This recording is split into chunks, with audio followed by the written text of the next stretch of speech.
Mesdames et messieurs, bonsoir. Merci d'être venus pour l'avant-dernière soirée de cette semaine des droits humains. D'abord, j'aimerais saluer Madame Calmiré qui a été l'initiatrice de cette semaine, qui est organisée pour la 7e année consécutive cette année. Donc en fait, le fil rouge, comme on disait sur le site web de cette semaine, c'est penser, débattre, agir. Et puis on va essayer ce soir d'agir justement. Vous avez sûrement vu là-haut une cellule d'un condamné à mort. Il s'agit d'une réplique de la cellule de Kenneth Reams. Kenneth Reams, c'est qui? C'est un artiste, un poète et un peintre hors du commun. Hors du commun par son art, c'est lui qu'on a voulu d'ailleurs mettre à l'honneur avec l'affiche que vous avez vue un peu partout, et aussi parce qu'il peint et il écrit depuis une cellule du tristement nommé Couloir de la mort. Nous allons ce soir avoir un documentaire où il va nous raconter son histoire. Avant de présenter le film et surtout sa réalisatrice, j'aimerais donner la parole à 2 associations estudiantines qui se sont investies avec nous pour ce projet. Et je commencerai par l'association CAMAF, si vous voulez monter.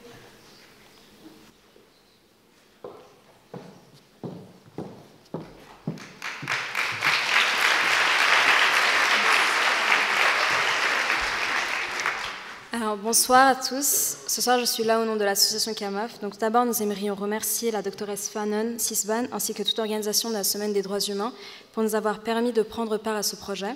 CAMAF est une association estudiantine qui a ouvert en février dernier et nous avons comme but la promotion des cultures africaines au sein de l'Université de Genève. Nous organisons entre autres des débats hebdomadaires sur des problématiques touchant à l'Afrique et les Africains de manière plus générale. La question des droits humains étant un élément qui se trouve souvent au cœur de nos discussions. C'est avec plaisir que nous avons pris part à ce projet. Dans le cadre du projet du cas de M. Kenneth Reams, nous avons dédié une de nos séances à l'analyse de son cas. Nous avons dédié une de nos séances à l'analyse de son cas à travers un débat sur la peine de mort auquel plusieurs étudiants ont participé. Nous avons également filmé un micro-trottoir dans lequel nous avons eu l'occasion d'interviewer une dizaine d'étudiants à l'Université de Genève sur des questions portant sur la peine de mort et sur le cas précis de M. Reams, ce qui a permis de faire connaître son cas un peu plus au sein des étudiants. Merci.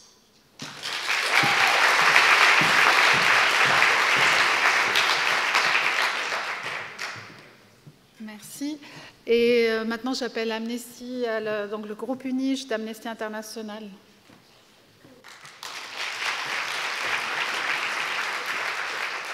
Bonjour à toutes et à tous, je suis la co-responsable du groupe contre la répression d'Amnesty International à l'Université de Genève. La question de la peine de mort a toujours été importante pour Amnesty, qui a toujours lutté pour son abolition. Dans 60 pays, la peine de mort est encore légale et utilisée. En 2018, 690 personnes ont été exécutées dans le monde, sans compter les milliers d'exécutions non recensées en Chine. Notre but est justement de sensibiliser sur cette question pour montrer que la peine de mort n'est pas la solution. C'est pourquoi nous nous sommes alliés à ce projet pour Kenneth Reams pour montrer les conséquences de cette politique. Dans le cadre de la Semaine des droits humains, nous avons agi de différentes manières. Nous avons eu un stand ce mardi où nous avons pu sensibiliser et informer sur la question de la peine de mort et plus précisément sur le cas de Kenneth Reams. Nous avons également vendu des sacs en son honneur et pour sa cause, qui seront d'ailleurs à l'extérieur à notre stand si vous êtes intéressés. Nous avons également eu 2 performances. Une comptait à enfermer quelqu'un durant toute une journée, tout ce mardi, dans une cage pour montrer justement ce cas de la peine de mort. Nous avons eu aussi une 2e performance qui était une flash mob qui a mis en scène l'exécution de différents individus par la chaise électrique.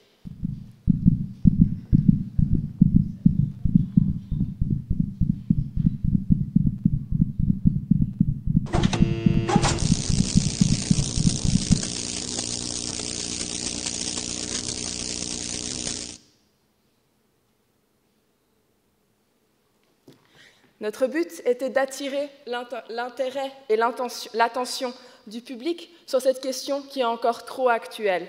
Nous nous devons de mobiliser, de sensibiliser, de nourrir et d'informer sur ce débat pour que la peine de mort soit abolie complètement. Une peine de mort qui est encore trop souvent injuste, arbitraire et irrévocable. Merci beaucoup et bonne projection et bon débat.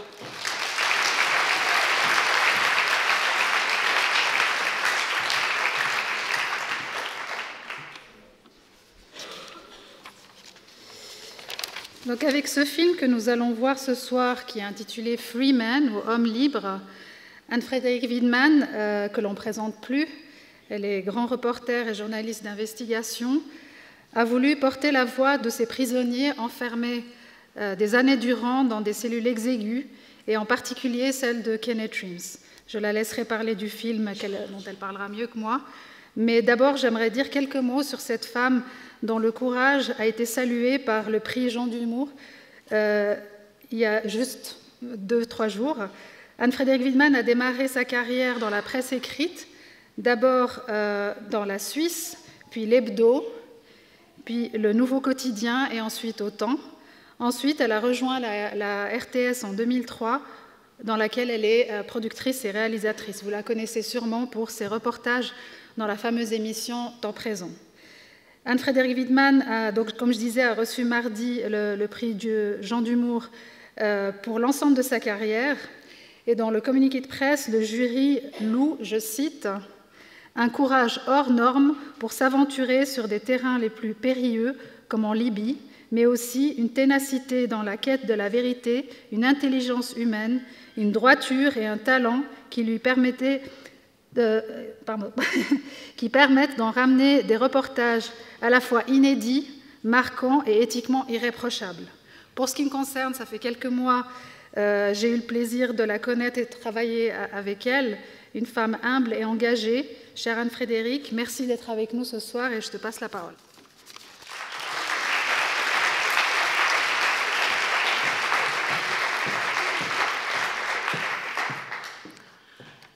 Merci, merci beaucoup. Ça fait vraiment plaisir de voir une salle comble. J'aimerais remercier Micheline Calmiret qui a organisé cette semaine, Fanon Sisban que vous venez d'entendre, qui fait plein de compliments et qui a beaucoup travaillé. Et j'aimerais surtout remercier les étudiants parce que vous mobiliser autour de Kenneth Reams, aussi bien votre association que Amnesty, c'est vraiment non seulement un signe positif extraordinaire, mais un magnifique cadeau que vous faites à Kenneth Reams. Vous allez maintenant voir ce film Free Man. Ça va peut-être vous paraître étrange que ce film, dont le protagoniste principal est enfermé dans une cellule de 2 mètres sur 3, et j'aimerais bien que vous vous représentiez ce que c'est 2 mètres sur 3, une place de parking en somme, donc qui est enfermé dans cette cellule depuis 26 ans, se trouve au centre de ce film un film que j'ai appelé Free Man, homme libre au pluriel.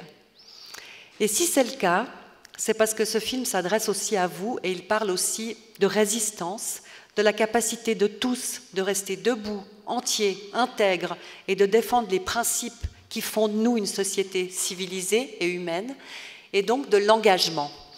Donc je vous laisse avec Kenneth Reams et je me réjouis de vous retrouver après. Ne partez pas après le film parce qu'il va nous appeler depuis sa cellule et il répondra à toutes les questions que vous aurez à lui poser. À tout à l'heure.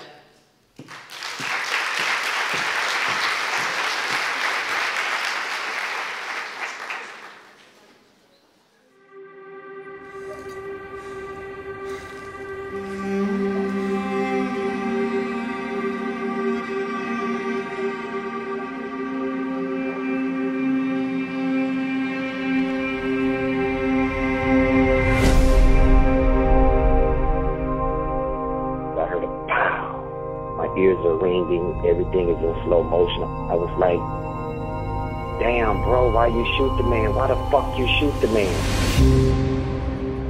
He didn't have the gun, didn't pull the trigger, didn't intend to kill anybody, and off he went to death row. If you lose focus or spiritually fall, these walls will have a feast on your soul. This moment is proof of what's possible when an individual dreams. He managed to produce, against the odds, 50 works of art and installations, which you can see upstairs. And I'm gonna put it on the Goodyear blimp. that Kenneth Reams loved Isabel Watson. And they're gonna get to the end, it's gonna blow up. Jakim Puku. The governor is rushing these executions simply because it would be best and cheaper for the state to execute all of these individuals at one time before the drug expires. One of the men who is responsible for saving my life, this is my brother, Johnny Depp.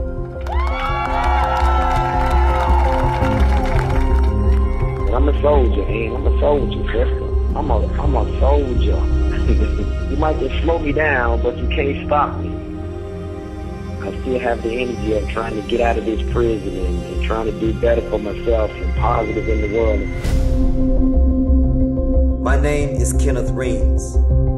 I can't show you my face, but I'm gonna tell you my story.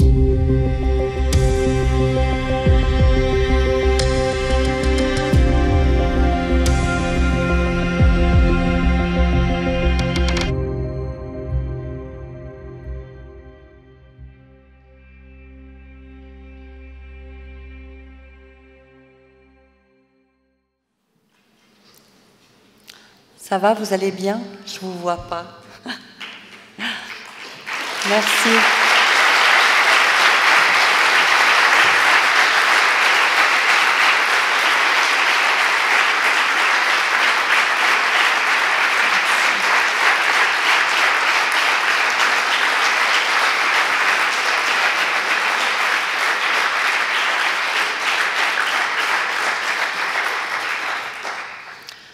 Alors, comme vous l'avez vu, Kenneth Reams se bat contre des montagnes et la bataille est dure, même s'il la poursuit.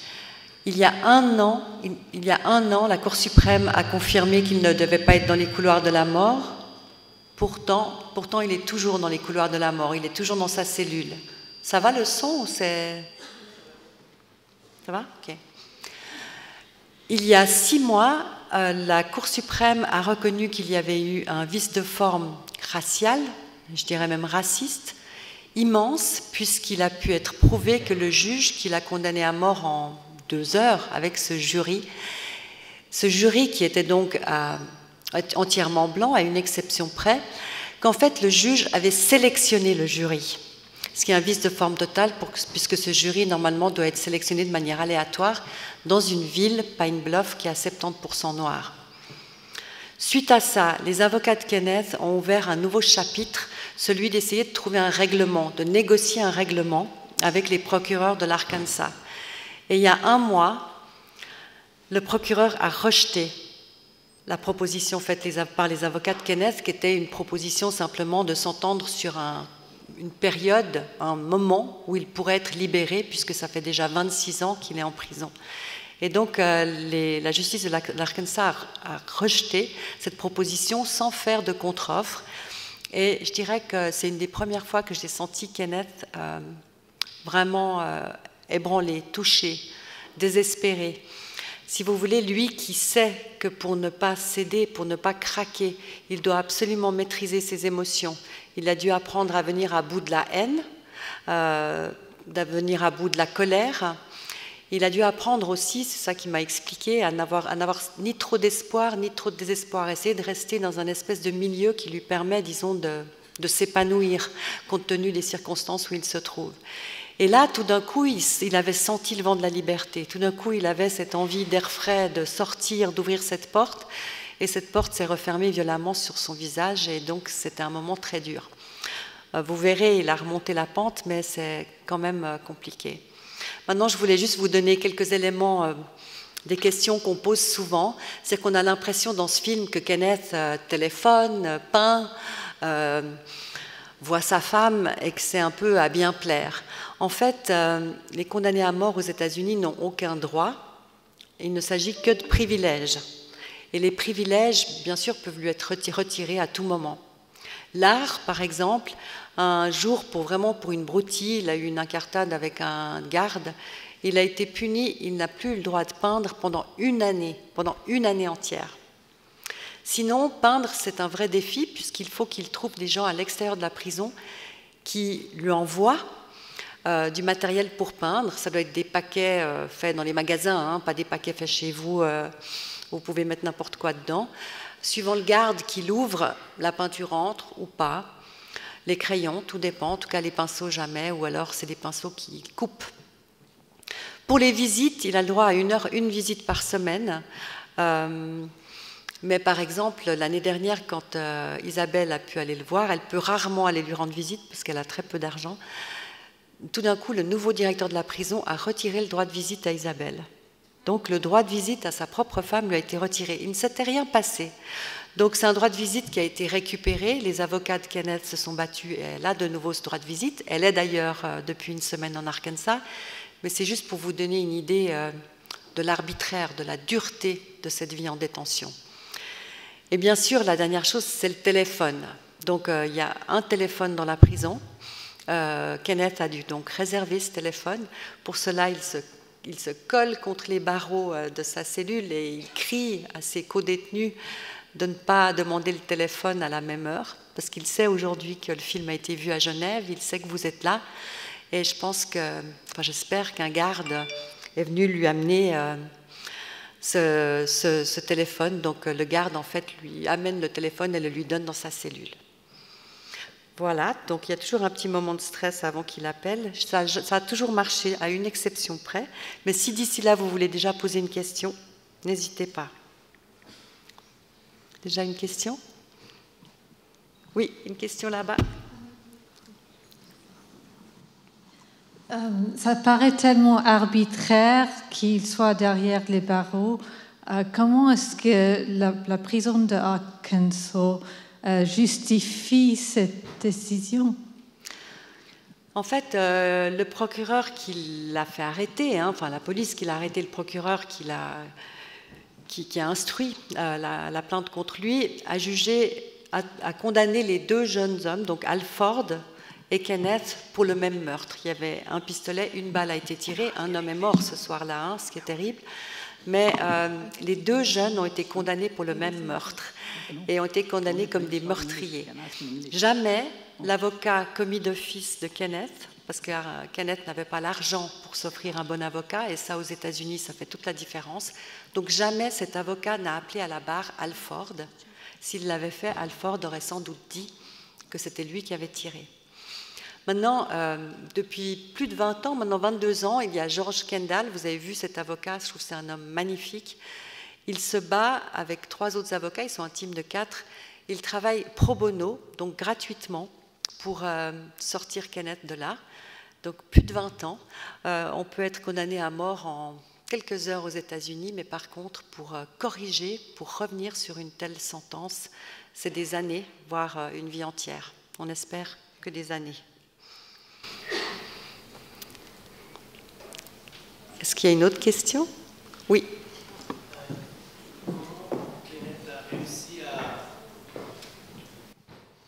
Je voudrais juste savoir comment Kenneth a réussi à maîtriser la survie dans un espace tellement confiné pour tellement de temps. Moi, je deviendrais, je pense, full. Vous savez quoi? Vous allez pouvoir lui poser la question en direct. Attendez.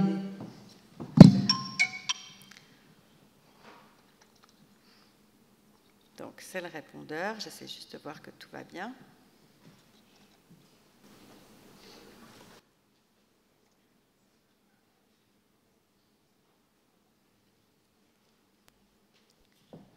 Hello. Kenneth, are you here? Yes, I'm here and Great. How are you doing?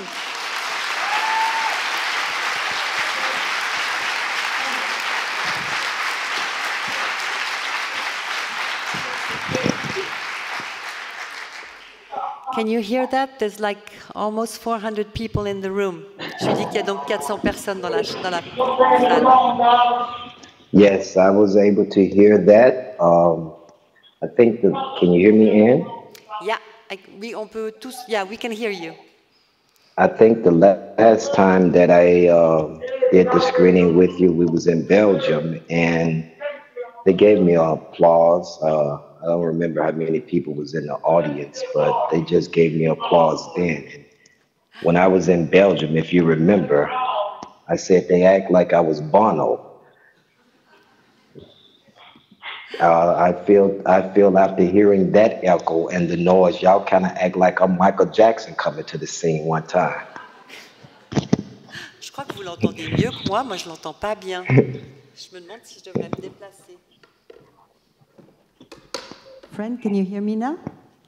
Yes. Okay. It seems like you're fumbling with the phone. Are you nervous? You know, yeah, I'm nervous because I can't hear you well. Donc je lui dis il me dit que est-ce que tu es nerveuse? J'ai l'impression que tu bouges avec ton micro et je dis oui parce que je l'entends pas bien. Est-ce qu'il y a des gens qui comprennent pas l'anglais ici? Can the audience hear me well? Je sais pas si vous voulez que je traduise ou pas en fait, c'est ça la question. Ça va?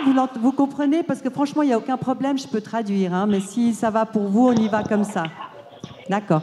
Okay, so everybody seems to understand English, so the room is yours. Everybody understand English? Okay, that's cool too. Well, I want to first of all start by letting you all know, and just me being honest. First of all, I'm thankful to have been given the opportunity to have this platform to have my story told in front of you all as an audience. And it's a good experience for me. I feel always there's a lot of heavy weight on me when I'm doing these things because of the people and their remarks to me. The people are always saying how powerful, you know, I speak sometimes, or how much of an inspiration that I am, or how my story have made them think greater about life or the struggles that they may dealing with in their own life and those things.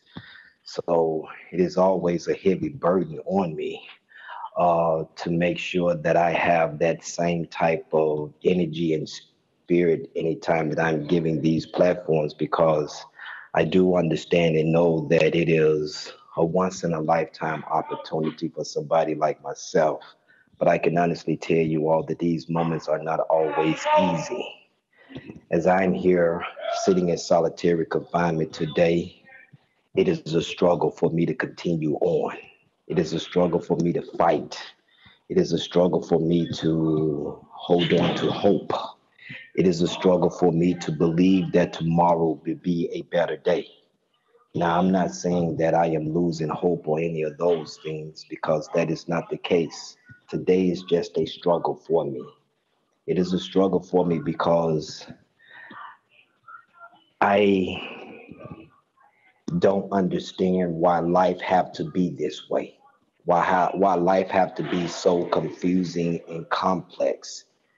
I don't understand why I have to struggle. And this is not me being selfish about this stuff. I understand that there's many people around the world that's dealing with a lot of issues and concerns, slavery and prostitution and imprisonment and injustice and so many other things, you know. But it's a struggle for me to understand, why is it that I have to go through these things that I'm going through, begging people to support me and to help me, begging people to listen to my story and say, hey, this is injustice. Why don't we try to fight and do something about it?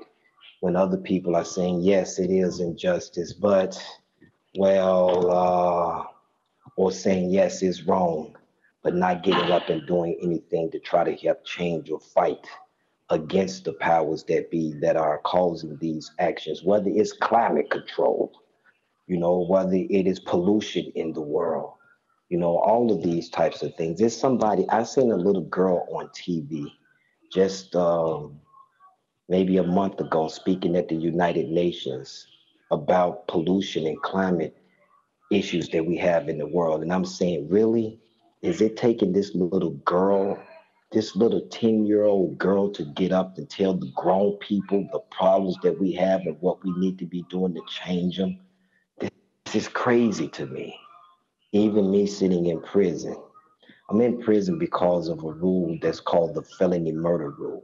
It actually took place and started in England, but they have abolished it. America adopted it when we became America. And this rule, the felony murder rule, pretty much says that if two people commit a crime and someone lose their life, regardless of what the circumstance of that individual losing their life may turn out to be, both of them are guilty of that murder.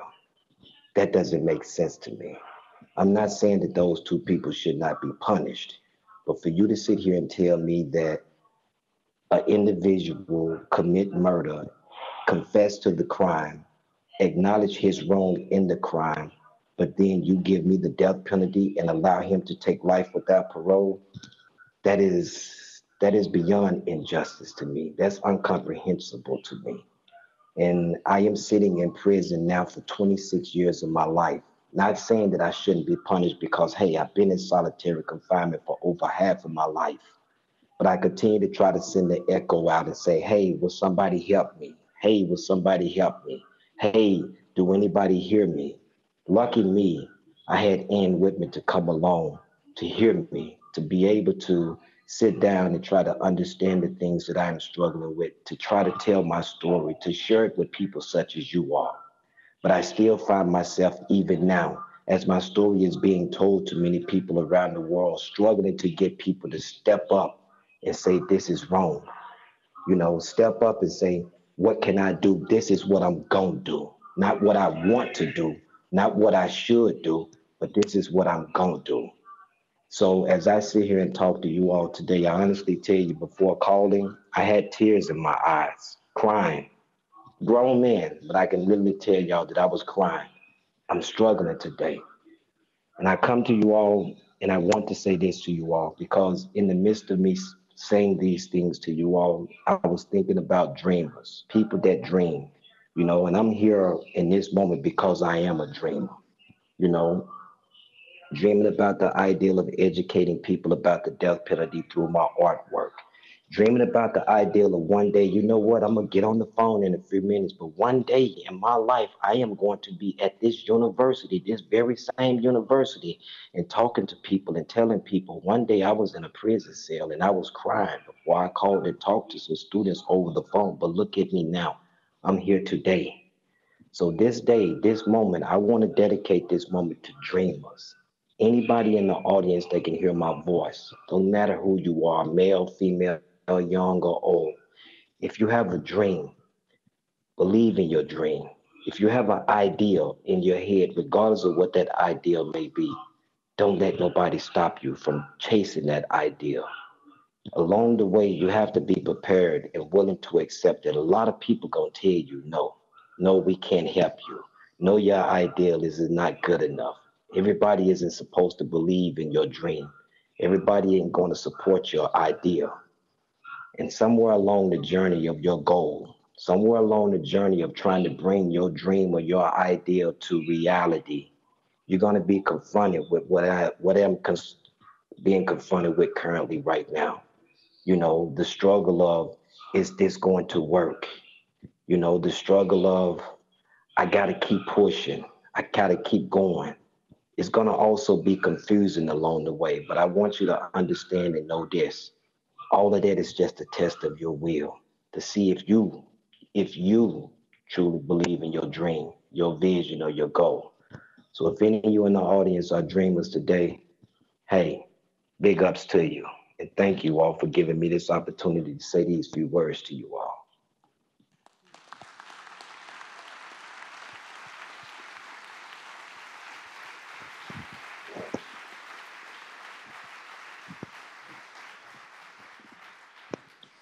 Ça va, vous comprenez tous? Ou bien vous avez besoin Hold on. Okay. Yeah, that was a little stronger than the first time. Y'all must act like I'm the president of Switzerland or something now. You know what? There's a president of Switzerland in the room, by the way. Do they give you applause that loud, President?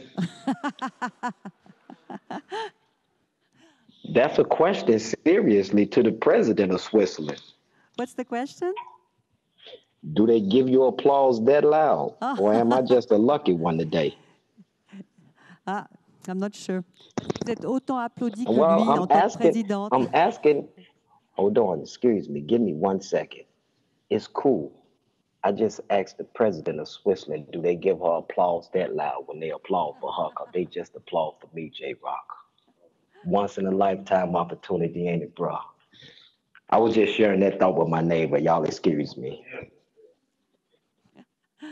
But go ahead. Go ahead. Okay, I don't know if you want to go to the questions? Or you would like to say No, something? no. I was asking the president that question. I would like to get a response from the president, please. Okay, so her name is Micheline Calmire, and so she has the mic now. No, I'm not. I am not. You're much more popular as I am. You're right. Because we're all involved in your freedom. We all believe that you will be free one day because you are a wonderful man. You have a resilience, or do we say that like that? Yeah. That no one of us could have. So bravo. Well,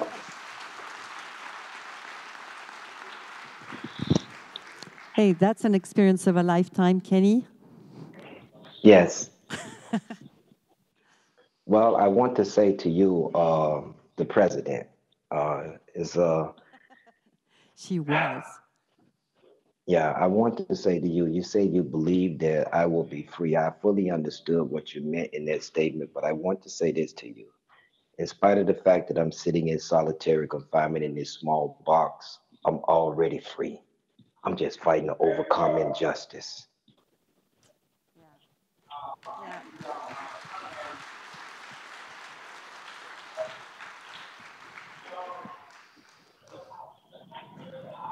I think everybody Question? felt how free you were. Question. You should tell them not to be shy, Kenny. Oh, there's another one. Here. Yeah, y'all can't be shy. Come on now. Hi, Kenneth. My name's Ulysses, and I have a question for you. Since we have here the former president of Switzerland, and as I saw, it seems that it's just the civil society and not the political establishment that's been interested in your case, in your freedom. What do you think about politicians? What do you think about your Arkansas politicians or American politicians? Do you think that someone has been interested in your case or to abolish death penalty in your state? Well, since it's a bipartisan system, if a party is opposed to death penalty, the other will be in favor of the penalty. In the film, in the movie, we have only seen members of civil society, but not politicians. And as you said in your speech, you were amazed by the little girl that went to the UN talking about climate change and pollution. What do you still trust politicians now that you are under a cage? I don't know if you understood my question, and sorry for my English. I understood your English, man, but you had a whole lot to say. I will say this to you, though, on a serious note. I don't necessarily want to just point the finger at politicians. I don't necessarily equate this to just politicians, even though we elect them to be our leaders. I equate this to people. Because you have good politicians and you also have bad politicians. You have good people in society and you got bad people in society.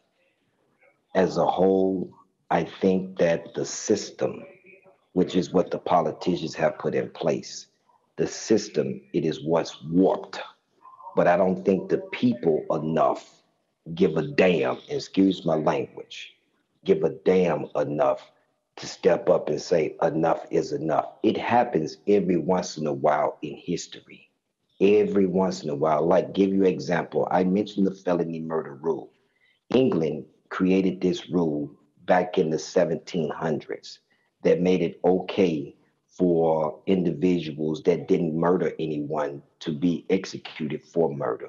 But then they later realized, it was about 50 so years ago, they realized that this law was wrong and they abolished it. It was the people that acknowledged that this was not fair and said, enough of this.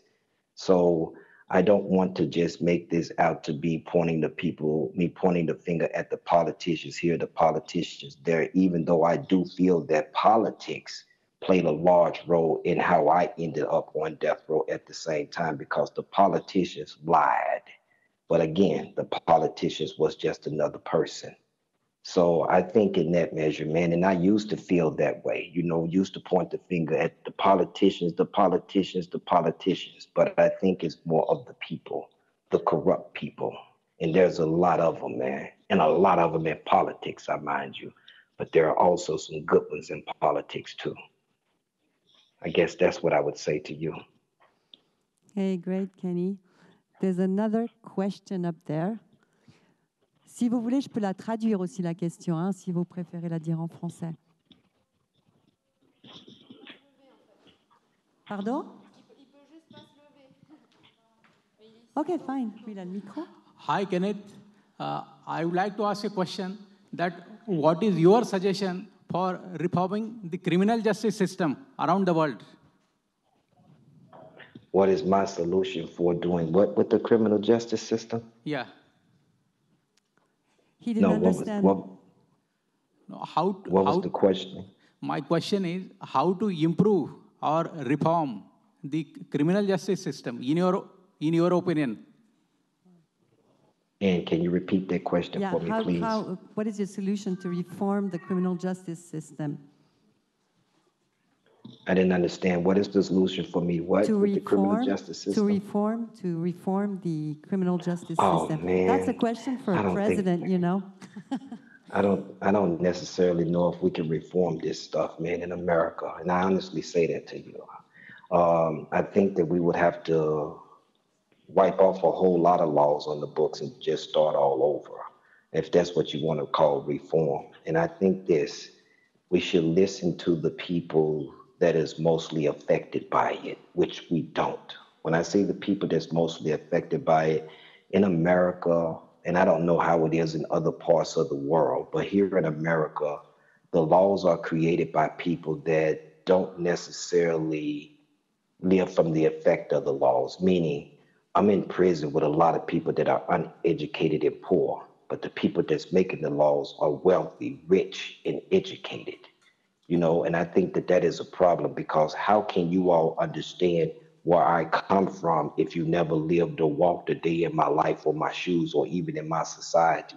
However, you're creating laws that's going to affect me and a whole community of people, but you can't relate to them. We have a thing in America that we say a jury or your peers whenever you go on trial for things. That is not true. I don't think that most of the people that are in the criminal justice system in America was judged by a jury of their peers. So I think the first thing that we would have to begin to do is to sit down and try to talk to the people that these laws and these things are affecting and hear what they have to say. Because trust me, even where I come from, there are people that believe that the system should work for what it's supposed to work for: rehabilitation, punishment, and those types of things. Thank you, Kenneth. There's just one student who would like to tell you something. Hey, Kenneth, my name is Landry. I don't have a particular question. There's too much question going through my head, so I just want to tell you that we have the occasion to see some of your writing stuff, and there was a poem where you was writing that you was afraid that you was asking you if when you're going to be dead, if we're going to remember you, and I would like to tell you that we will, and you inspire us in a very much way, and we as students, as a black young man, we need people as that we can identify with, and I can confirm that we identify to you, and this we're very proud of you, and I'm very proud because I can speak to one of people that I can call you one of my hero now, and that's a big occasion for us, and I'd like to thank you for you to fight because you're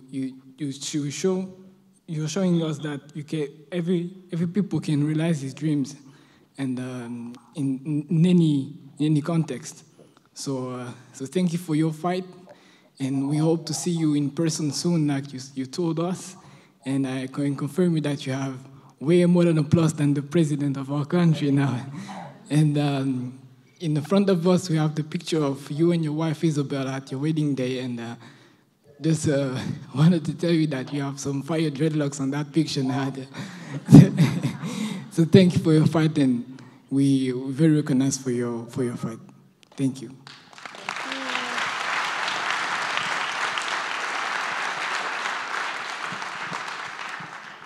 There's another question coming, Kenny. Hold on. Thank I want you. to say something to you, brother. Thank you for the kind words, but you just did what I was speaking about earlier. You put a little bit more pressure on me to say the things that you said to me. I believe that you were speaking from your heart and you were speaking honesty, being a hero, giving hope, you know, all of these types of things.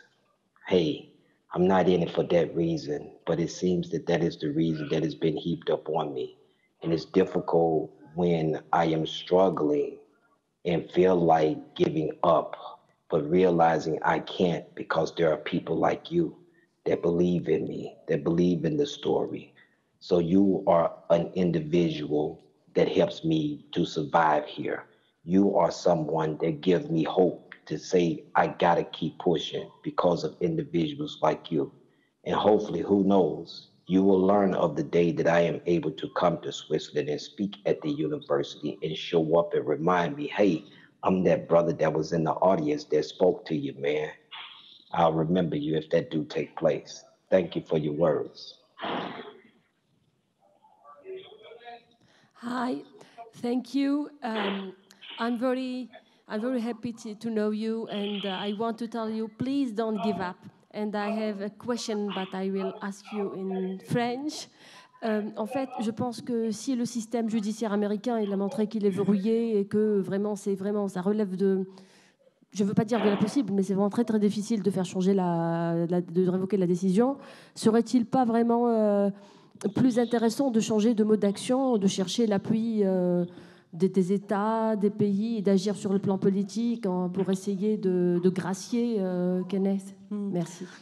So the question is, if we can't change the laws to get you out of prison, wouldn't it be better to try to convince politicians or to have supports of people or associations to help you be free? Yes, that is a key thing. But we're also going to change the law in the process.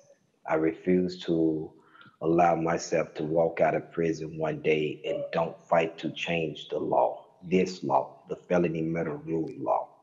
But I think that you all could be very instrumental with helping me by getting up and telling other groups, other organizations, such as Amnesty International, that they need to support me, such as the Human Rights Group in Europe, such as the Human Rights Group in America. Don't feel and think that just because you all on the other side of the world, that you all voice will not have an effect. Because, hey, I'm in America and I'm having an effect on y'all in Switzerland.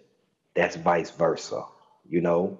So I commend and I say to you all, any of you all that's willing to stand up and push back with me, contact any organization that exists, whether that organization is right there in your own country, whether that organization is here in America, and tell them my story and demand, not ask that they help me, but demand that they help me.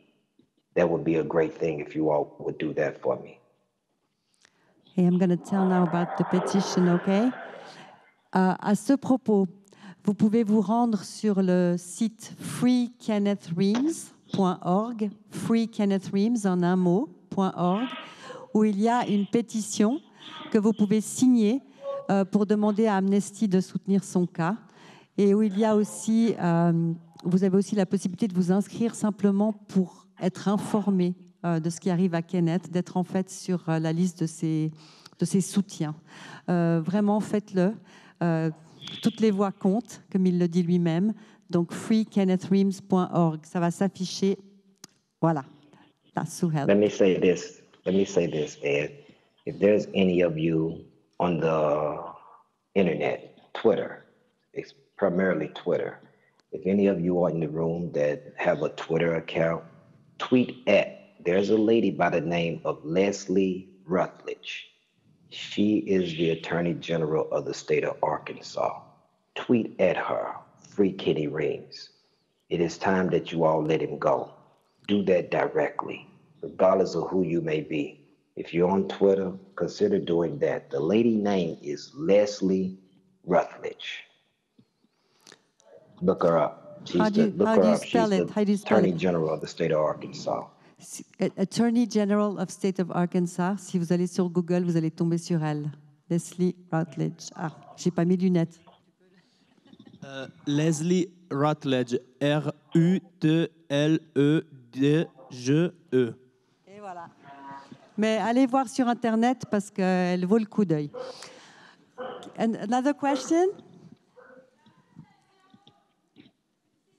Ah, pardon. OK. Si. Oh, merci beaucoup. On ne vous voit pas, désolé. Oui, je sais, je comprends. Aucun souci. Hi, Kenneth.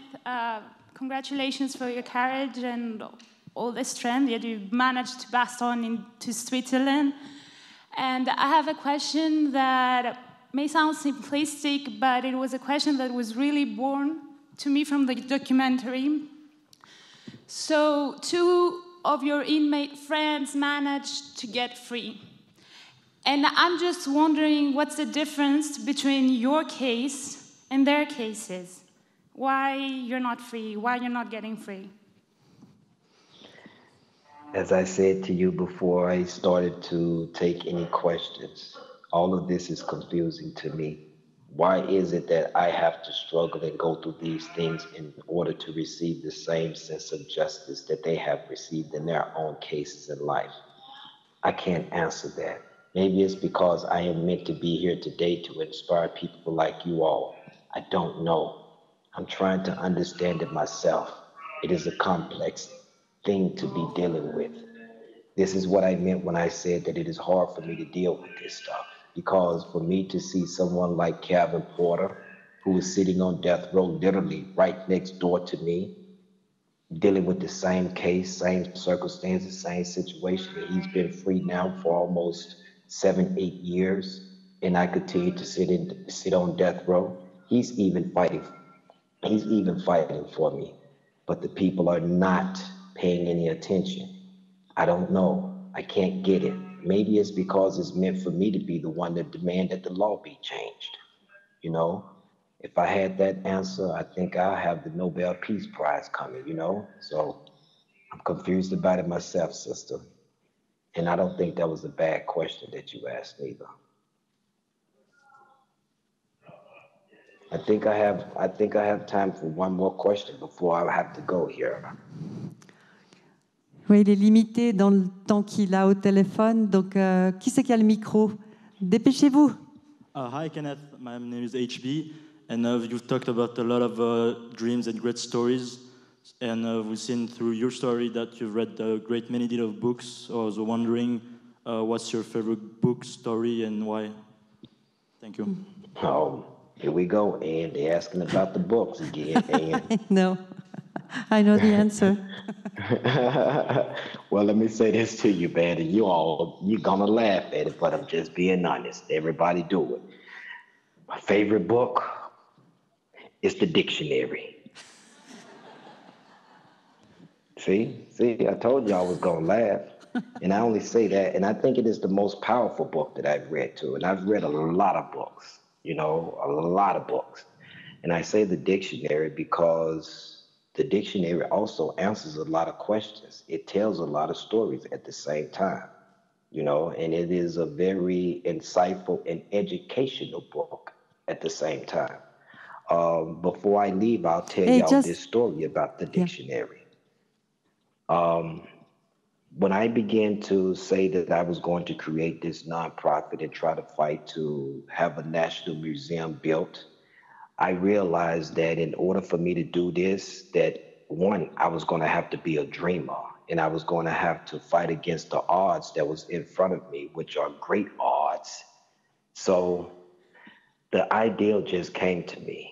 Look up the word impossible in the dictionary. And I looked it up, and it said, now scratch it out, because if you're going to succeed at what you're talking about, you better scratch the word impossible out of your even vocabulary and scratch it out of the dictionary.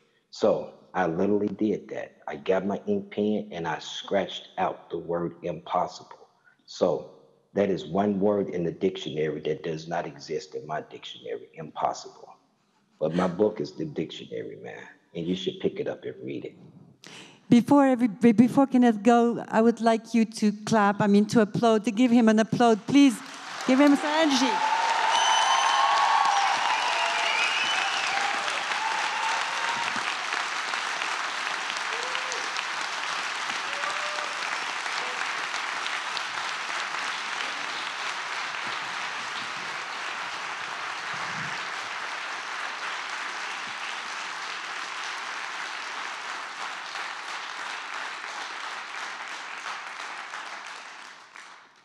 Et voilà, ça a coupé.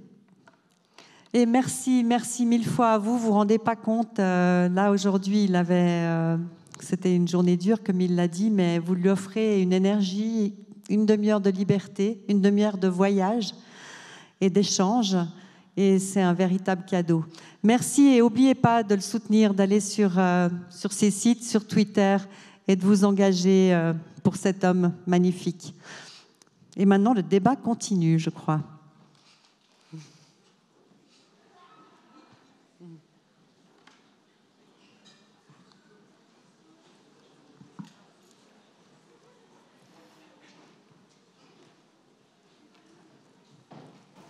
Je me suis dit que je me mettais ça.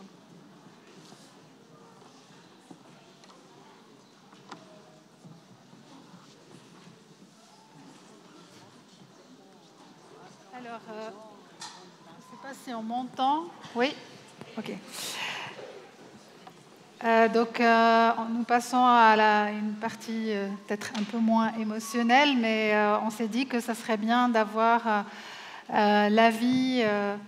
Vous auriez des questions plutôt à poser au niveau juridique peut-être.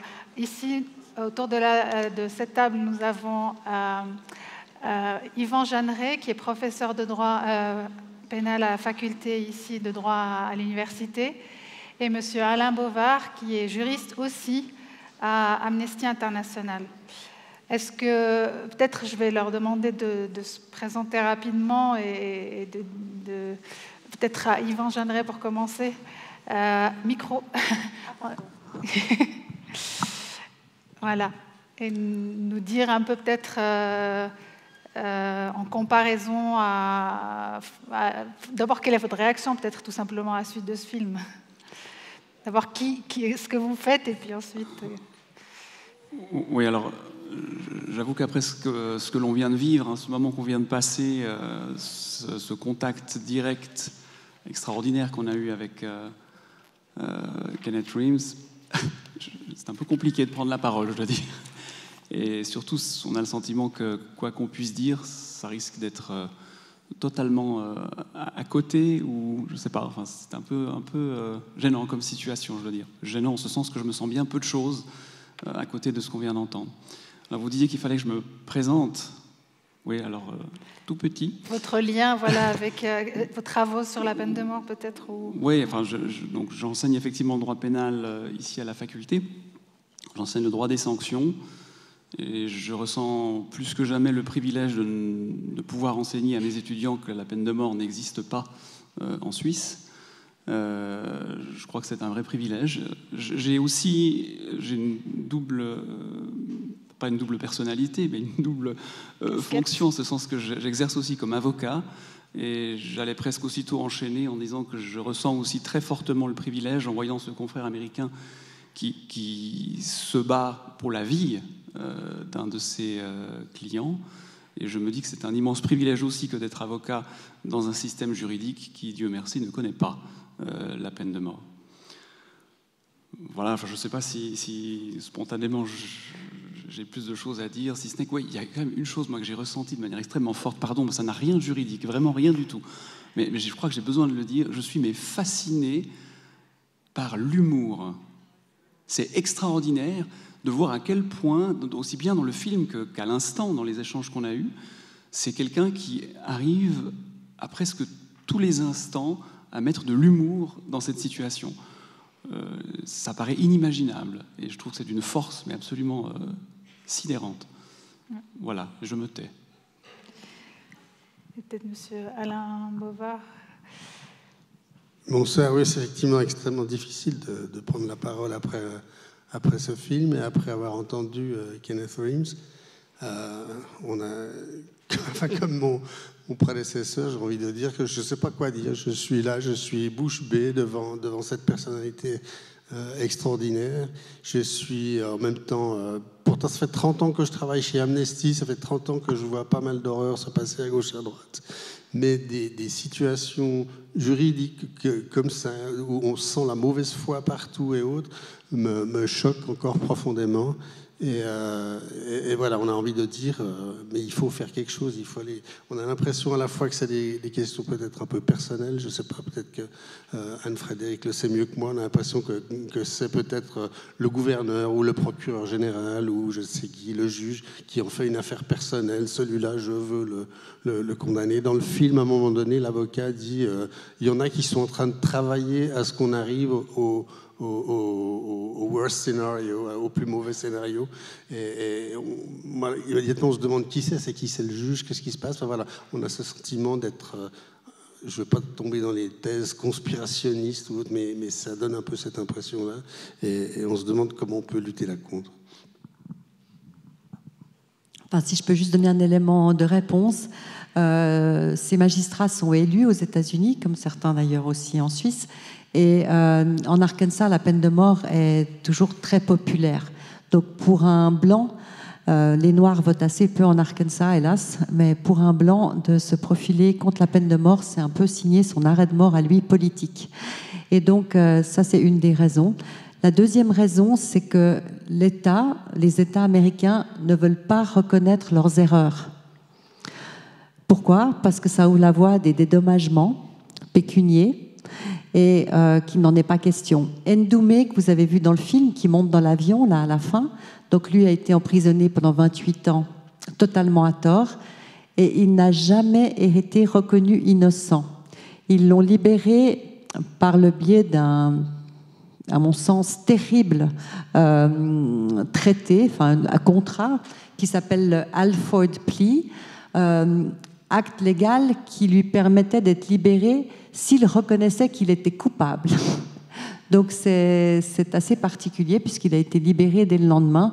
Et donc ce qui lui vaut aujourd'hui de vivre une vie magnifique malgré tout, et notamment malgré le fait qu'il a toujours l'étiquette de condamné sur le front, et donc il n'a ni le droit de vote, et que trouver un travail est à peu près impossible. Et donc c'est comme ça, Ndoumé, on l'a obligé à choisir entre la justice et la liberté.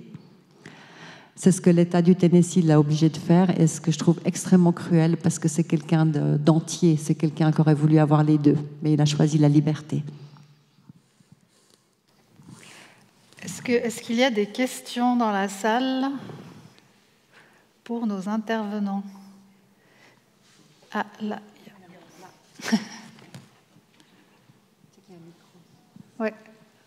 Bonjour. J'avais une question par rapport à la place de la santé dans ces personnes qui sont emprisonnées et en plus sous peine de mort. Vous disiez qu'ils n'avaient pas de droit, mais jusqu'à quel point ils ont le droit d'être soignés ou... C'est innommable. Une fois, je l'avais au téléphone et il tremblait de fièvre. Et moi, bêtement, je lui dis, écoute, il faut que tu appelles le médecin de la prison puis que tu demandes du Panadol. Et il me dit, non, mais tu te rends pas compte, ça marche pas comme ça. Quand on est malade, on doit écrire un mot au directeur de la prison. Et généralement, le médecin vient 3 semaines, 4 semaines après. Je l'ai eu au téléphone la semaine dernière. Il faisait moins de 10 degrés dans sa cellule. Voilà, la prison n'était pas chauffée. Pourquoi ? On n'en sait rien. Il me disait, on se gèle. Mais voilà, il ne faut pas que je commence à perdre mon énergie à penser à ça. Donc en termes de soins, il n'y a rien. Un condamné à mort qui est malade d'un cancer, il a le droit à rien. Et un qui a la grippe, non plus. En même temps, si je peux me permettre de compléter, on a vu des cas aussi, je ne sais pas si c'était en Arkansas ou au Texas ou dans d'autres États américains, où des exécutions ont été renvoyées d'une semaine ou de 2 semaines parce que le condamné à mort était malade et qu'on ne pouvait pas l'exécuter pendant qu'il était malade. C'est vrai, c'est d'une froideur. Est-ce qu'il y a d'autres questions? D'abord, je voudrais vous remercier de nous avoir fait partager ces moments d'émotion et ces moments magiques, malgré la douleur en fait, et la souffrance que vit Kenneth. Ce qui me frappe vraiment, c'est que cet aspect hermétique de l'ordre juridique américain qui s'entête et qui enfreint toutes les règles, tous les principes juridiques, tous les principes humains, sans être inquiété, bon pas inquiété, mais sans avoir vraiment un sentiment de culpabilité ou une volonté d'essayer de corriger cette injustice. Donc je me pose la question, je n'ai pas vraiment, je n'ai pas une grande idée du système juridique américain, mais je me dis, serait-il possible, par exemple, d'essayer d'obtenir, je ne sais pas, d'essayer de décourter la peine pour des raisons, parce qu'il y a beaucoup de pays, par exemple, dans lesquels la peine de mort, elle existe, mais il y a des moratoires de la peine de mort, et à un certain moment, on essaye de gracier la personne à travers l'intervention de l'autorité du chef de l'exécutif, et donc c'est possible d'intervenir pour essayer de vaquer aux carences du système judiciaire. Donc si le système judiciaire, il est déjà corrompu, s'il est verrouillé et s'il n'y a aucune pression internationale qui peut marcher, et si également les États-Unis ne peuvent pas se faire épingler par les instances internationales, je pense que là c'est du non-sens et c'est vraiment excusez-moi pour le terme, c'est du banditisme par rapport à c'est ce que font les instances, les autorités américaines vis-à-vis de leurs citoyens. Je pense qu'il est inadmissible d'accepter ça au temps actuel. Merci.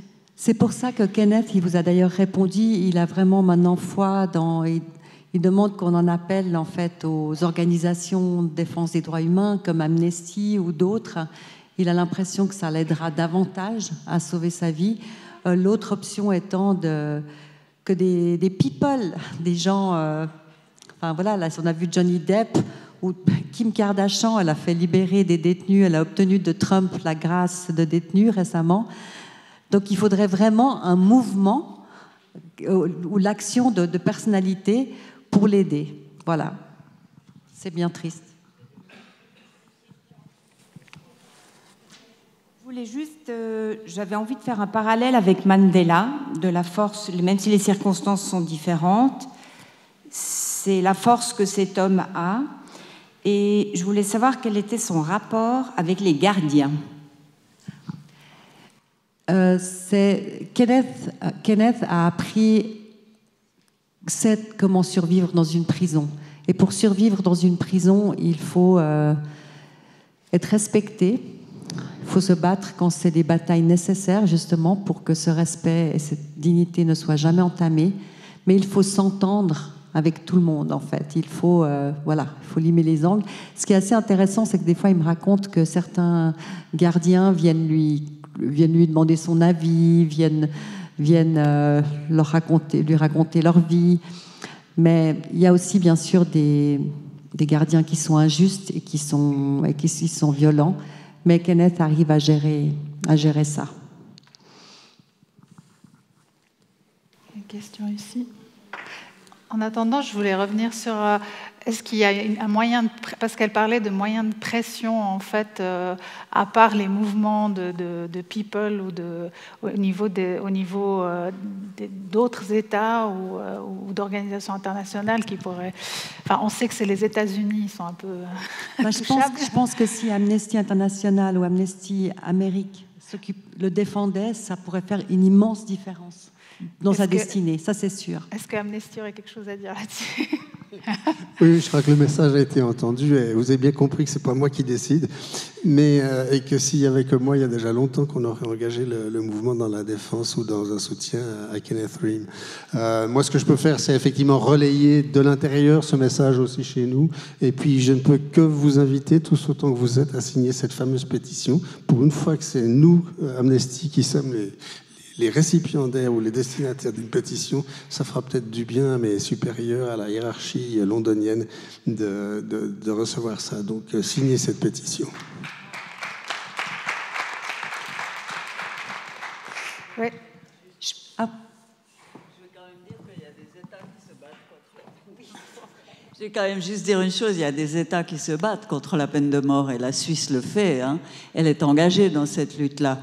Et dans les conversations, dans les visites officielles, dans les rencontres qu'on a avec différents pays, on les engage à respecter les conventions internationales et aussi la Déclaration universelle des droits de l'homme, parce que je veux dire, la peine de mort est appliquée en contradiction avec ces normes internationales. Donc, on est légitimé à rappeler que, parfois, il y a des normes internationales que les pays se sont engagés à respecter, et que l'abolition de la peine de mort est un des engagements qu'ils devraient prendre. Mais bien sûr, avec les États-Unis, c'est un peu différent. C'est beaucoup plus facile de rappeler leurs devoirs aux Chinois. Ça commence à devenir compliqué, mais il y a quelques pays où c'est beaucoup plus facile que d'aller, quand on en vise, surtout comme la Suisse actuellement, un accord de libre-échange avec les États-Unis, d'aller leur dire, écoutez, on commercera avec vous le jour où vous aurez aboli la peine de mort chez vous. C'est plus facile de le dire aux Iraniens, je dois dire, franchement. Moi, j'avais juste une question. Est-ce qu'on pourrait... Oui. Est-ce qu'on ne pourrait pas considérer qu'une liberté, que chaque pays est libre, c'est-à-dire que les États-Unis se considèrent comme un pays de liberté, mais est-ce qu'on pourrait considérer que le fait de restreindre le droit à la vie, c'est pas justement restreindre toutes les autres libertés et ne pas permettre à chacun de vivre librement? Je sais pas. Qui veut répondre?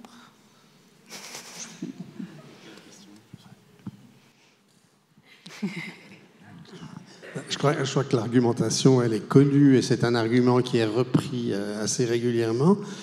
Ce qu'il faut voir, ce que j'ai envie de dire, c'est qu'on a un petit peu tendance à dire « Oh, les États-Unis, de toute façon, on ne pourra jamais rien en faire. S'il y a un seul État au monde qui maintiendra la peine de mort, ça sera eux. » J'en suis pas si sûr, et si on regarde un petit peu dans le long terme, il ne faut pas se baser sur des statistiques d'une année à l'autre, mais sur des statistiques sur 30 ou 40 ans, on voit que la tendance abolitionniste aux États-Unis a grandi. Il y a maintenant plus de 20 États qui ont aboli la peine de mort au niveau de l'État. Il y en a 2 ou 3 autres qui ont introduit un moratoire sur la peine de mort, sur les exécutions. Et gentiment, lentement, la situation évolue aux États-Unis. Et il y a des questions d'argent qui entrent en ligne de compte aux États-Unis, parce qu'une exécution, ça coûte cher, parce que avec tous les recours qui sont souvent possibles, et la longueur des procédures, etc., ça coûte très très cher d'avoir des détenus dans le death row, dans le couloir de la mort. Et c'est des choses qui entrent en ligne de compte. Il y a des arguments moraux, bien sûr. Il y a l'erreur judiciaire. Ça, la situation a beaucoup évolué depuis qu'on utilise régulièrement maintenant des examens ADN pour prouver l'innocence. Il y a plus de 180 cas de personnes qui avaient été condamnées à mort, qui ont été innocentées par des tests ADN par la suite, rien qu'aux États-Unis. C'est des choses qui, petit à petit, entrent dans la tête des citoyens américains et qui font qu'un jour ou l'autre, je pense qu'on va continuer à avancer et qu'un jour ou l'autre, on arrivera aussi aux États-Unis à abolir la peine capitale. Une question ici. Pardon. Je ne sais pas si on m'entend. Oui. Je pense que nous le sommes tous fascinés par la capacité mentale de Kenneth Ream face à cette épreuve. Et je pense qu'il y a plusieurs personnes qui sont dans son cas, qui sont dans les couloirs de la mort. Et je me demandais, je pense que la santé mentale est au centre de ce sujet. Et je ne pense pas que la plupart des êtres humains ont cette capacité-là. Du coup, je me demandais quelle est la part des personnes qui, je pense, moi je le ferais sombre tout simplement dans la folie ou en termes de, enfin pas de chiffres, mais je pense qu'il y a plusieurs cas. Il y a à peu près, quand on a lancé ce projet et contacté des condamnés à mort, il y avait à peu près 3000 détenus aux États-Unis. On leur a proposé de peindre leur réalité quotidienne, leur vision de la vie, etc. Et sur 3000, il y en a 30 qui ont répondu. Et je pense que ça donne une idée assez claire, hein. Moi, je n'ai pas des chiffres absolus à vous donner, mais de ceux qui ont encore la capacité de répondre à des incitations venant de l'extérieur et d'agir. Et les autres sont vraiment des êtres brisés. Ce système carcéral est fait vraiment pour détruire l'être humain. Donc, en général, ils sont sous psychotropes. Ils sortent même plus dans la cage que vous avez vue, où ils ont le droit d'aller 1 heure par jour. Et ils se laissent totalement aller. J'ai beaucoup parlé de ça avec Kenneth, parce que lui disait que c'est très difficile de savoir pourquoi, qui va tenir le coup et pourquoi. Et il y avait par exemple un moment, à côté de lui, il change les détenus de place, mais à côté de lui, il y avait un jeune détenu, noir américain, et qui était incarcéré depuis 4 ans à peu près, et tout allait bien. Et tout d'un coup, cet homme s'est mis à crier. Il criait, mais c'était continuel. Moi, j'avais de la peine à entendre Kenneth au téléphone. Je disais, mais qu'est-ce qui se passe? Et Kenneth me disait, voilà, un de plus que je regarde, que je vois devenir fou. Kenneth arrivait à faire abstraction et à pas entendre sa voix, ce que je trouvais complètement fou, parce qu'il était vraiment juste à côté. Donc, pourquoi certains tiennent le coup? C'est la grande question magique, presque mystérieuse. Kenneth donne quelques réponses, et c'est quelques réponses que j'ai voulu donner dans le film. Il a vraiment eu cette capacité à se créer des lieux de liberté en dépit de l'isolement. Donc la peinture, l'écriture, la lecture, aussi l'activité physique. Il a aussi une personne, en tout cas, et plus maintenant, une personne vraiment qui l'aime à l'extérieur, qui l'aime pour de bon. Et les détenus me disaient toujours qu'il faut avoir au moins une personne comme ça. Et il a aussi des projets. Il se projette dans l'avenir, dans le futur. Je veux être libre, je veux faire telle exposition. Il va monter une pièce de théâtre, il va participer à un spectacle de danse en janvier. Et Kenneth, quand je faisais la somme de ces 3 éléments qui l'avaient aidé à tenir le coup, il me disait, bah, tu vois, c'est un peu la même chose que pour vous. Voilà, c'est à méditer. Ouais, mais bon, c'est moins dur pour nous quand même. C'est vrai que non, mais c'est vrai en fait que quand on l'écoute dans le film, quand il décrit qu'il y a des moments de down, en fait, c'est des choses par lesquelles je pense on passe tous, où un jour on se lève et on est de mauvais pied, puis on se dit mais en fait de quel droit je me sens mal quand on voit qu'il y a des personnes, comme il le dit lui-même, il y a des gens pires que moi, mais ça ne change rien à mon état. Donc quelque part, c'est une façon de l'humaniser, je pense, de se comparer à lui, même si on est dans une situation nettement plus privilégiée. Il n'y a pas comparaison. Mais... Kenneth, il a dit une fois à une audience devant, comme vous, qui lui posait la question de sa liberté. Il a dit, comme il a dit ce soir, il a dit « Je me sens libre, je suis un homme libre, mon esprit est libre ». Et il a dit « Peut-être que certains dans la salle sont quelque part moins libres que moi. Ouais. Qui d'entre vous a des prisons où s'est construit des murs, des cellules réelles ou imaginaires qui l'enserrent et qui l'empêchent d'être totalement libre. » Il y a des questions ici, plusieurs questions. Non, en fait, oui, en fait, le problème, c'est pas la lumière seulement, c'est qu'on a des spots dans la gueule, si je peux dire, et puis du coup, on voit pas très bien. Mais vous avez des micros là-haut? J'ai un micro ici, là. Alors, on va commencer par monsieur ici, puis après, on passera là-haut. Alors, okay. Bonsoir. Déjà, merci pour ce magnifique film. Moi, j'aurais une petite question, un peu revenir sur la Suisse. Il y avait le problème du jury populaire qui a été évoqué. Et je sais qu'en Suisse, ça fait pas très longtemps qu'il a été aboli. Et aussi, ces derniers temps, on entend souvent des voix qui se relèvent, même en Suisse, pour rétablir la peine de mort, notamment avec toutes les questions liées aux pédophiles. Et j'aimerais savoir qu'est-ce qu'il faut faire pour redonner confiance, enfin garder la confiance en système judiciaire suisse. Comment faire pour que, finalement, c'est un combat de tous les jours de garder que la peine de mort soit une non-réalité en Suisse. Alors, comment faire pour que la confiance reste dans le système judiciaire suisse, etc. Alors, il y avait plusieurs questions dans votre question. Il y avait d'abord celle du jury. Alors, il faut savoir effectivement qu'avant 2011, les systèmes de procédure étaient finalement, comme aux États-Unis, étaient cantonaux, enfin, sauf que ce n'est pas des cantons mais des États, et certains cantons, dont le canton de Genève, effectivement, connaissaient le système du jury populaire. Alors, celui-ci a disparu avec l'apparition d'un code de procédure pénale fédéral qui n'est en substance pas compatible avec le jury. Cela dit, il en reste quand même une survivance en fait, de la justice rendue par le peuple, de la vox populi dans la justice.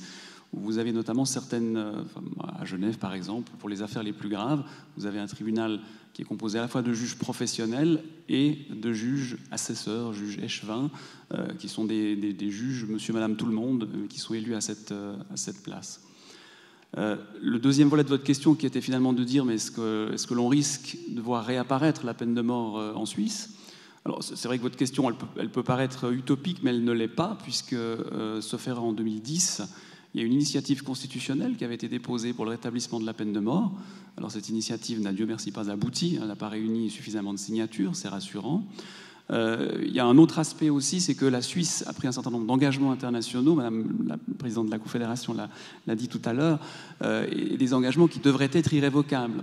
Il y a notamment le protocole additionnel à la Convention européenne des droits de l'homme, numéro 13, je crois, que la Suisse a ratifié, et qui emporte abolition de la peine de mort en toutes circonstances, quoi qu'il en soit, et l'interdiction de la réintroduire. Donc, je dirais, la situation a l'air d'être relativement bien verrouillée. Enfin, on n'est pas à l'abri, évidemment, d'une initiative comme celle à laquelle je faisais référence, qui date de moins de 10 ans. Question là-haut. Ma question s'adresse au professeur de droit. Alors, j'aimerais savoir quel commentaire suscite chez lui la situation des droits de Kenneth Reams en rapport aux standards internationaux des droits de l'homme. Dans la suite, j'aimerais aussi dire que chaque année, on sait qu'il y a un comité de l'ONU qui examine la situation des droits de l'homme dans chaque pays. Et les États-Unis étant membres de l'ONU, je suppose que ces comités ont déjà eu à se pencher sur le cas de la situation des droits de l'homme aux États-Unis et du système judiciaire en général. Parce que, comme le film l'a montré, on constate que les principes fondamentaux de procédure, du moins ce qu'on enseigne à l'université, ne sont pas respectés. Alors, est-ce que dans le cadre du comité des Nations Unies qui examine la situation des droits aux États-Unis, est-ce que des critiques ou des remontrances ont été faites aux États-Unis, et si oui, quelle a été leur réaction? Merci.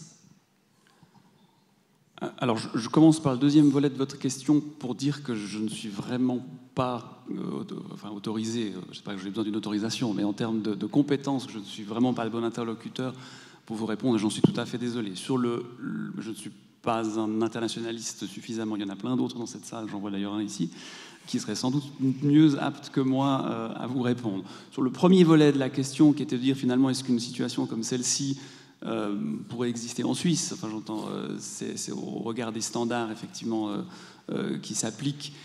Non, certainement pas. C'est quelque chose qui fait totalement froid dans le dos.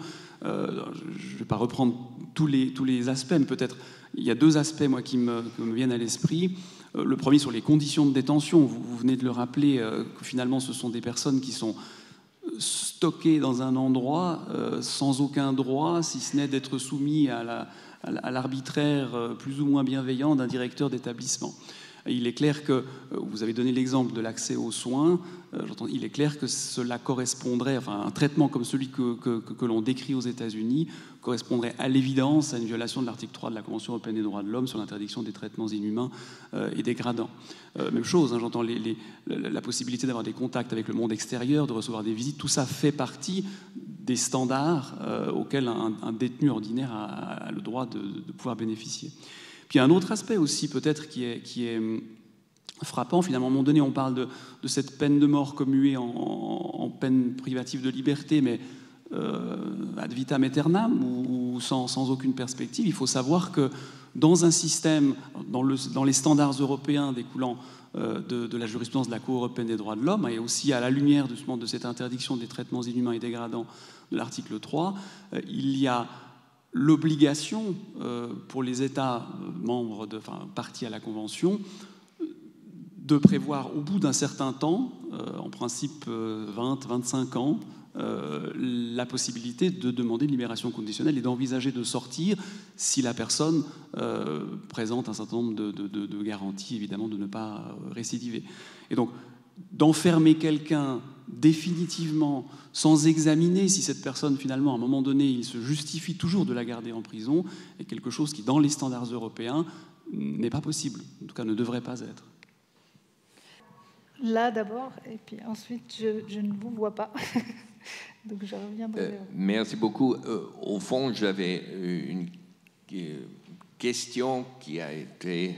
On a des éléments de réponse, mais je me demande, évidemment, je vois la différence entre la peine de mort et la réclusion à perpétuité, ne serait-ce l'erreur judiciaire, mais pour le reste, quelque part, ce que vous décrivez dans votre film, même si mon collègue Yvan Jeanneret dit à juste titre que selon les standards européens, c'est 20-25 ans, mais finalement, est-ce qu'il se sentirait totalement différemment s'il était enfermé pour 25 ans? Vous croyez le fait qu'il y a une date, même lointaine, de libération change totalement la vie de quelqu'un? Je m'imagine, moi, si on m'enfermait pendant les prochains 20 ans, je serais dans une situation similaire. Évidemment, le traitement ne serait pas le même parce que je serais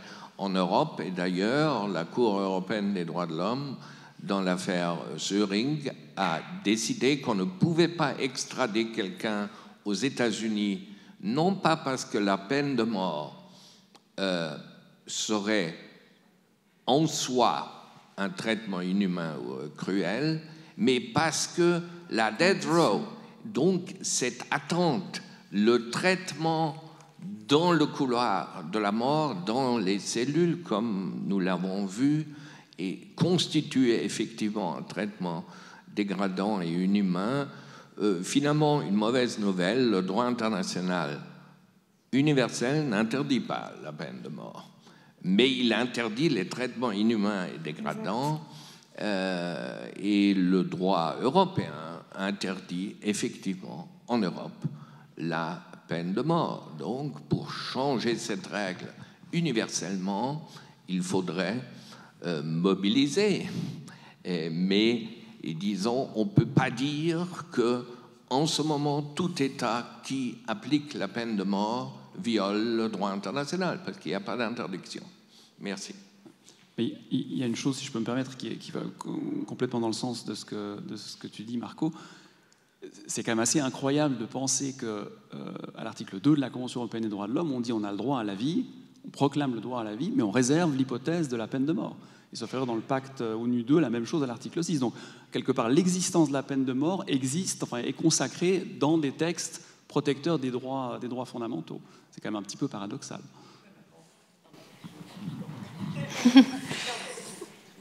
Attendez, il y a un micro, voilà. Il y a un micro. C'est un peu de l'argutie pour moi. Je ne suis pas juriste, c'est un peu de l'argutie. Quand on dit que dans les droits humains, il y a interdiction des traitements dégradants et inhumains, et que la peine de mort est un traitement dégradant et inhumain, on interdit la peine de mort, non? Non. Alors, ce que vient de rappeler Marco dans l'arrêt Söring, c'est ça, c'est que on retient que le séjour dans les couloirs de la mort constitue un traitement dégradant, mais la peine de mort en tant que telle, elle est expressément réservée comme étant une hypothèse. Oui, mais enfin, si pour être tué, vous devez aller dans le couloir de la mort et subir des traitements inhumains et dégradants, et que ceux-là sont contraires au droit international, excusez-moi, il y a... voilà. Moi, j'ai un peu de peine parfois à comprendre les arguments juridiques, parce que... Non, je sais bien que c'est pas vous, mais enfin, parfois c'est un peu compliqué, c'est un peu tortueux, mais pour moi c'est carrément c'est non, quoi. Je veux dire, et puis c'est interdit au niveau européen, donc. Mais il y a de toute manière, me semble-t-il, j'abonde dans votre sens, une contradiction intrinsèque à dire que l'État doit garantir le droit à la vie tout en lui donnant la possibilité de le reprendre. C'est absurde. Je suis tout à fait d'accord avec vous. Pardon. Oui, effectivement, en fait, hier, j'étais à un événement organisé dans le cadre de la Semaine des droits humains Speed Debating, où il y avait une juriste de la faculté de droit qui disait justement que s'il y a un droit qui est vraiment humain, qui est, sur lequel on est intransigeant, c'est la torture. Quand on voit les conditions dans lesquelles ils vivent dans le couloir de la mort, pour moi, c'est de la torture mentale et physique, d'ailleurs, en fait, parce que si on refuse à quelqu'un d'être soigné, j'ai l'impression, moi, ça me fait penser à d'autres endroits où on torture, et puis on n'arrête pas d'en parler dans les médias, que c'est mal de faire ça, et c'est terrible, et on en parle comme si c'est passé, et ça continue à exister dans un pays dit respectueux des droits humains. Oui, il y a une chose qui m'a marquée dans les discussions avec les condamnés à mort, c'est que leurs avocats, la seule option, semble-t-il, c'est d'obtenir pour eux la perpétuité. Mais donc c'est la perpétuité sans remise de peine. Et aux États-Unis, quand on parle d'abolition de la peine de mort maintenant, ça serait pour la remplacer par la perpétuité sans remise de peine. Et je peux vous dire que je n'ai rencontré personne qui serait prêt à prendre cet échange. Kenneth Reams, on le lui a proposé quand il avait 18 ans. Ses avocats, encore aujourd'hui, lui disent maintenant, tu vas devoir accepter la perpétuité sans remise de peine. Kenneth Reams dit, je refuse. Je préfère rester condamné à mort que d'accepter cette autre forme de condamnation à mort, qui est une forme de condamnation à mort au rabais, quelque part, aux États-Unis, puisqu'il perdrait le droit à un avocat, il perdrait certains, disons, droits. Son statut de condamné à mort lui permet de ne pas être obligé de travailler, par exemple. Alors c'est vrai que lui, c'est un peu habitué à sa vie à l'isolement, quelque part. Mais surtout, il perdrait cet avocat. Donc il n'en est pas question. Il le dit dans le film quand il lui dit « I will get back to you soon ». Et il lui demande « mais what is soon ?» Donc par rapport à ce que vous disiez sur le fait de savoir, c'est vrai que le fait de savoir, bon, dans 25 ans, c'est clair que ce n'est pas rassurant, mais de savoir que c'est dans 2 ans, dans 3 ans, il me semble, quand je l'entends parler, que c'est quand même mieux que de se dire que je ne sais pas quand est-ce que ça arrivera. Non, c'est crucial, hein, c'est comme, on a vraiment on a besoin de savoir quelle est notre peine. Oui. 2 choses. Tout d'abord, il y a une question qui a été posée à un monsieur qui n'a pas eu de réponse par rapport aux mécanismes internationaux. Il y a effectivement plusieurs mécanismes onusiens qui ont dû intervenir vis-à-vis des États-Unis sur la peine de mort. Je pense le premier qui me vient à l'esprit, c'est le comité des Nations Unies contre la torture. C'est le comité des droits de l'homme des Nations Unies qui doit veiller à la mise en œuvre du pacte sur les droits civils et politiques. Et puis il y a la condamnation ou les recommandations formulées par les États dans le cadre de l'examen périodique universel. Il y en a peut-être d'autres qui ne me viennent pas à l'esprit comme ça. Ce qu'il faut voir, c'est que si condamnation, si recommandation il y a eu à l'attention des États-Unis dans le domaine de la peine de mort, ce ne sont que des recommandations ou des déclarations qui ne sont pas contraignantes et les États-Unis en font finalement ce qu'ils en veulent. Et puis pour terminer sur l'alternative avec la détention à perpétuité sans possibilité de remise de peine, je voulais juste peut-être remettre le problème plus large que simplement aux États-Unis, pour avoir discuté avec un ancien détenu béninois qui me racontait qu'on avait à un moment donné commué plusieurs peines capitales au Bénin en peine à perpétuité, et il y a eu une révolte dans la prison parce que les gens préféraient mourir plutôt que de continuer à vivre dans les conditions de détention qu'il y avait, qui étaient, par rapport à ce qu'on a vu tout à l'heure, encore bien pire en termes d'hygiène, etc. Vous pouvez vous imaginer les choses. Donc c'est jamais c'est une espèce effectivement de peine de mort c'est une peine de mort qui n'en porte pas le nom et qui n'en est que plus cruelle parce que dans certains pays, c'est vécu vraiment dans des conditions abominables. Alors, le temps passe, on va peut-être prendre encore une question et ensuite... Est-ce que je peux ? Désolée. Voilà. Bonsoir. Donc moi, j'avais juste une question sur le système judiciaire américain. Il a été fait mention tout à l'heure que la Cour suprême a pris en cause le cas et a conclu qu'il y avait eu vice. Mais je n'ai pas bien compris comment est-ce que ça se passait. Donc le cas va être retourné à l'État. Est-ce qu'on pourrait juste avoir des précisions concernant le système ?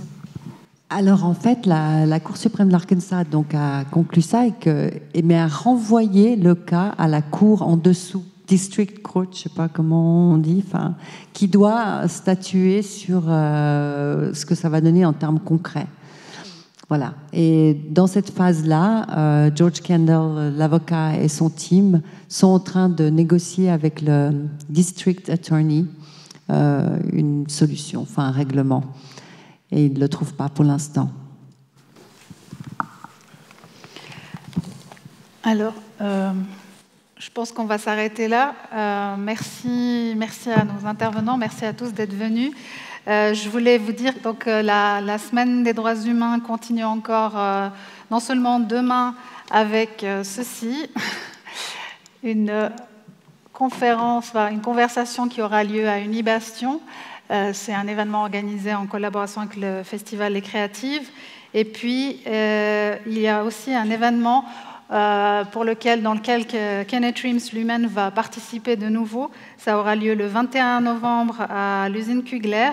Et il s'agit de lecture de poèmes. Et Kenneth Reams, une dizaine de lectures de poèmes. Et Kenneth Reams va intervenir pour lire un poème pendant cet événement qui s'appelle Control Escape.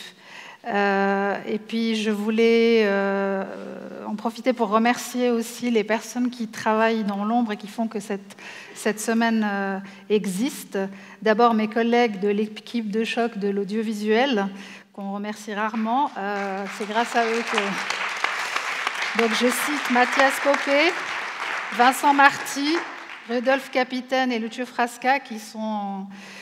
sur pied de guerre depuis chaque semaine pour faire que tout ça a lieu. Je voulais remercier Christine Jomo et Aline Guslik pour la création de la page web et l'administration. Guy Mondofia, qui est le graphiste qui a créé le visuel, ce joli visuel qu'on voit là. Bénédicte Cazaille pour sa précieuse aide pour l'exposition que vous avez vue, vous allez voir en haut à Uni Dufour, et pour l'animation des réseaux sociaux, Anne-Laure Payot, Rosvita Zaller, Jacqueline Ria, Alice Brett et tous mes collègues du journal de l'Uni et du service de communication. Je voulais aussi remercier, je ne sais pas si elle est là, j'espère qu'elle est là, mais Agathe Chevalier qui a insufflé l'idée de la projection ce soir. Merci à toi de nous avoir permis de réaliser tout ça. Et puis merci bien sûr à mes deux comparses, Ambroise Barras et Frédéric Esposito. Et merci bien sûr à Madame Calmiré pour avoir initié cette semaine des droits humains, ainsi qu'à Monsieur Levrat, Nicolas Levrat, directeur du GSI. Bon, il y a beaucoup de personnes donc impliquées qui font que tout ça a lieu. Donc je vous souhaite bonne continuation et puis peut-être à demain au 21 novembre.